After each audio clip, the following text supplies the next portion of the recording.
સમજાયું મેં તમને ગુરુ પૂર્ણિમા વિશે? બોલો જોઈએ. ગુરુ કોને કહેવાય? તો કે જેની પાસેથી આપણે કંઈક શીખીએ, જે આપણને કંઈ શીખવે એને ગુરુ કહેવાય. ચાલો હવે આગળ સમજીએ. તમે સાવ નાનકડા હતા, કેવડા હતા? એવડા ટપુડિયા. પછી થોડાક મોટા થયા તો તમને ચાલતા શીખવાડ્યું, બોલતા શીખવાડ્યું, જમતા શીખવાડ્યું. આ બધું કોણે શીખવાડ્યું? મમ્મી પપ્પાએ. તો મમ્મી પપ્પાને શું કહેવાય?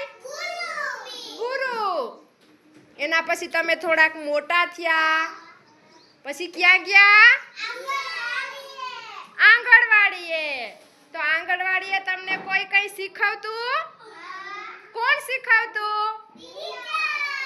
તો એને શું કહેવાય?